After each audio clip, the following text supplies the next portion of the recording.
নবী সাল্লাল্লাহু আলাইহি ওয়াসাল্লাম বলছেন, প্রতিদিন কবর, যার কবর যেখানে, তার কবর তাকে ডাক দিয়ে বলে, ও আল্লাহর বান্দা শোনো, আনা বাইতুদ দুদ, আমি পোকামাকড়ের ঘর।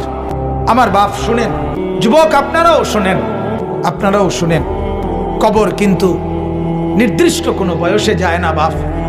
প্রতিদিন কোলের বাচ্চাও কবরে যায়, 90 বছরের বুড়োও কবরে যায়, 16 বছরের 20 বছরের তাকড়া জওয়ানও কবরে যায়।